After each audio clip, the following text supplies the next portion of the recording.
First promo launch யாரை வச்சு பண்ணலாம், யாரை கூப்பிடலாம் அப்படின்னு நிறைய டிஸ்கஷன் போயிட்டே இருந்தது.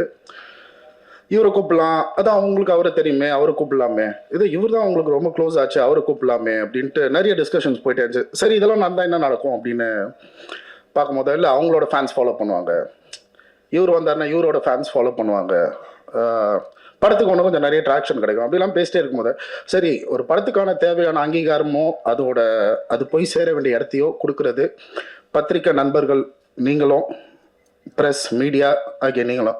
ஸோ உங்கள் முன்னாடியே இந்த டைட்டில் ப்ரொமோவை லான்ச் பண்ணலாம் அப்படின்னு முடிவு பண்ண அந்த செகண்டே எனக்கு ரொம்ப சந்தோஷமாக இருந்தது. என் ஃபுல் டீமுக்கும் ரொம்ப சந்தோஷமாக இருந்தது. ஸோ இது என்னோடய ஃபஸ்ட்டு மேடை ஆக்சுவலாக சினிமாவில். தோ நான் ஒரு ஃபஸ்ட்டு படம் பண்ணியிருந்தாலும் இதை நான் ஃபஸ்ட் டைம் ஸ்டேஜில் ஏறுறது. இந்த ஸ்டேஜ் கிடைக்கிறது ரொம்ப கஷ்டமாக இருந்தது, எனக்கு கொடுக்கல.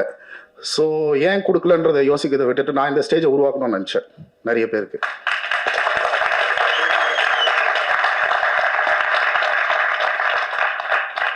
நிறைய பேரை மேலே ஏற்றி விட்டு அழகு பார்க்கணும்னு நினச்சேன். இந்த படத்தில் கிட்டத்தட்ட 137 துணை நடிகர்கள் நடிச்சிருக்கிறாங்க. இந்த படத்தில் 8 புது ராப்பர்ஸை நாங்கள் இந்த படத்து மூலமாக நாங்கள் அறிமுகப்படுத்தலை, அடையாளப்படுத்தியிருக்கிறோம்.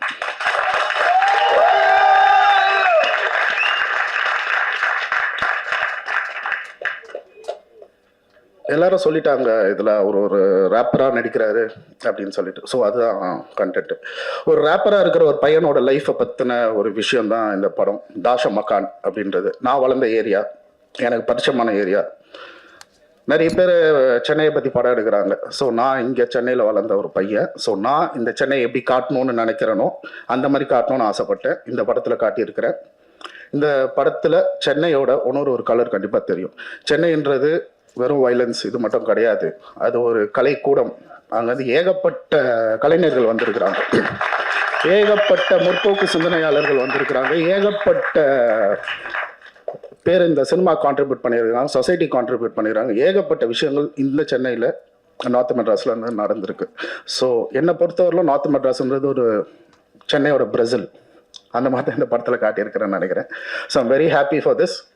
இந்த நிகழ்ச்சிக்கு வந்து எங்களுக்கு இந்த நிகழ்வை நடத்தி கொடுத்த எல்லா பத்திரிகையாளர்களுக்கும், எல்லா ப்ரெஸ் பீப்புள் எல்லாருக்கும் என்னோட நன்றியை தெரிவிச்சுக்கிறேன். இந்த படம் எங்கேருந்து ஆரம்பிச்சது அப்படின்னா,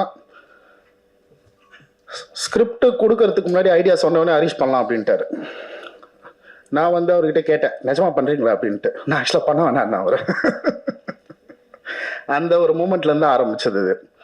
ஸோ எனக்கு ஆக்சுவலாக சர்ப்ரைசிங்காக இருந்தது, என்னது இவர் ஓகேன்ட்டாரா அப்படின்ட்டு. அது ஏன் அப்படின்னா, நிறைய பேர் பயந்த ஒரு சப்ஜெக்ட் இது, எடுத்து பண்ணோம் அப்படின்னு நினச்சி நிறைய பேர் பயந்த ஒரு சப்ஜெக்ட் இது. ஒரு நிமிஷம் கூட யோசிக்காம இதை பண்ணலாம் அப்படின்னாரு. அங்கேயே அவர் ஹீரோவாக நின்றுட்டார் எனக்கு. And thank you so much for that Harish bro, thank you so much. நீங்கள் நிஜமாவே ஒரு ஹீரோ தான். இந்த படத்தில் எனக்கு உங்களை ப்ரோன்னு கூப்பிடுவேன், பட் சீரியஸ்லி நீங்கள் எனக்கு ஒரு ப்ரோ தான் for all my life. So Harish அவர் அது உள்ளே வந்ததுலேருந்து things started falling into place. எல்லாமே ஒரு விஷயமா நடந்தது. அண்ட் மியூசிக் பற்றி முக்கியமாக சொல்லணும். படம் வந்து ஒரு music oriented film. It's not a musical subject, but music ஒரு ப்ரிடாமினண்ட்டாக இருக்கக்கூடிய சப்ஜெக்ட். ஒரு ரேப்பரை பற்றி அப்படின்றதுனால கிட்டத்தட்ட 7-8 மாதம் அதுக்காக நாங்கள் ட்ராவல் பண்ண வேண்டியது இருந்தது. அந்த விஷயங்களை பற்றி பார்க்க வேண்டியது. பிரிட்டோ மைக்கிலும் நானும் கிட்டத்தட்ட இதுக்காக 1 வருஷம் வேலை பார்த்தோம். ஒரு படத்தில் ஒரு ரேப் சாங் வருமான்ற காலம் போய் இப்போது ஒரு பாட்டாச்சும் இருக்கா அவங்க படத்தில் ரேப் அப்படின்னு கேட்குற ஒரு காலகட்டத்துக்கு வந்திருக்கிறோம். இந்த ரேப் கல்ச்சர் மேலும் வளரும், இன்னும் ஹெல்த்தியாக வளரும் அப்படின்றத நான் இங்கே சொல்லிக்கிறேன். ஸோ அதே மாதிரி கிட்டத்தட்ட 8 ரேப்பர்ஸ் நாங்கள் இன்ட்ரடியூஸ் பண்ணியிருக்கிறோம். இவங்க சினிமாவில் கண்டிப்பாக ஒரு வேவ் ஆஃப் ரேப்பிங்கை கண்டிப்பாக இன்ட்ரடியூஸ் பண்ணுவாங்க. ஸோ இந்த படத்தில் வேலை பார்த்த ஒரு டெக்னீஷியனும், ஃபர்ஸ்ட் அண்ட் ஃபார்மோஸ்ட் என்னோட அசிஸ்டன்ட் டைரக்டர் டீம், எவ்வளோ அச்சாலும் தாங்குறேன். அசிஸ்டன்ட் டைரக்டர் டீம் லிங்கேஷன், சாரி கொஞ்சம் டைம் எடுத்துக்கிறேன் சொல்கிறதுக்கு. Lingesh, co director Ranjith, associate Balaji, Prem, Praveen, Sanjan, Prasanth, ஆமாம் பரத், ஒருத்தருக்கும் என்னோட நன்றி. கேமரா டிபார்ட்மெண்ட் என்னோட நண்பன் கார்த்திக் அசோகன் இன்னைக்கு வரல. அவரை நான் எப்பவுமே ஹெவி சாம்பியன் தான் சொல்லுவேன். ஸோ கார்த்திக்கு என்னோட நன்றியை தெரிவிச்சுக்கிறேன். கார்த்திகோட அசோசியேட் தர்மா இருக்கிறாரு, the second unit cameraman. Thank you so much Dharma. And costume ஆகட்டும் சரி, ரித்தேஷ் நல்ல சரியான ஒர்க் பண்ணீங்க. அந்த புது உலகத்தை காட்டினதுக்கு நன்றி. அப்போ ஆர்ட் டைரக்டர். ஸோ அந்த வேர்ல்டோட ஒரு ஸ்கேலிங்கை அது எவ்வளோ பிரம்மாண்டமாக பண்ண முடியுமோ, அந்த கேன்வாஸை எவ்வளோ பெருசாக்க முடியுமோ பண்ணி கொடுத்ததுக்கு நன்றி. மேகாராஜன் தேங்க்யூ ஸோ மச். பிரிட்டோ என் மச்சான் தேங்க்யூ. அமீர் வந்து ஆக்சுவலாக அமீர் ப்ராஜெக்ட்குள்ளே வந்து ஒரு சர்ப்ரைஸ். ஆக்சுவலாக வேறு ஒரு ஆக்டருக்காக தேடும் போது வந்து ஒரு பையன் ஹெல்ப் பண்ணிகிட்டே இருந்தான் எங்களுக்கு. இவரை பார்க்கலாமா சார், அவ்வளோ பார்க்கலாமா, அவர் பார்க்கலாம், யார் அவன் சம்மந்தமே இல்லாமல் யாரோ ப்ராஜெக்ட்டுக்கு வந்து வேலை பார்க்குறான்னு சொல்லிட்டு, சரி நீயே நடி அந்த கேரக்டரில் அப்படின்னு சொன்னது அமீர் ஆக்சுவலாக. So even before a character Aamir வந்து அவரோட மனசுக்காகவே he has to go a long place and சரியான கொரியோகிராஃபர் அமீர். சீரியஸாக ராஜு மாஸ்டர் பாபா மாஸ்டருக்கு ஈக்குவல் ஆன நெக்ஸ்ட் ஜென்ரேஷன் கொரியோகிராஃபரில் அமீரும் ஒருத்தர். Thank you so much Aamir. And Om Prakash sir stunt.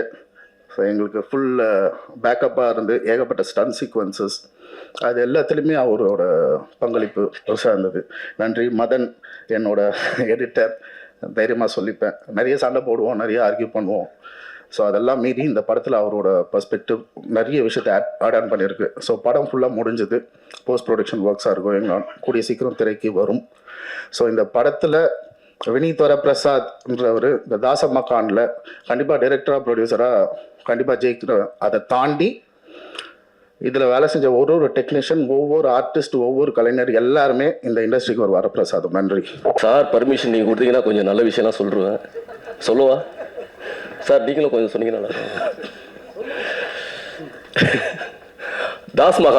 தாஸ்மஹால்னால் நம்ம எப்படி சொல்கிறது, சென்ட்ரல் பின்னாடி இது இந்த விக்டோரியா பேலஸ், இந்த ஒயிட் பேலஸ் கிட்ட விட்டு டைரக்டர் வந்து ஒரு 3 நாளாக என்ன இந்த இடத்துல பாருங்க பாருங்க பாருங்க பாருங்க சுத்த வைக்கிறாரு.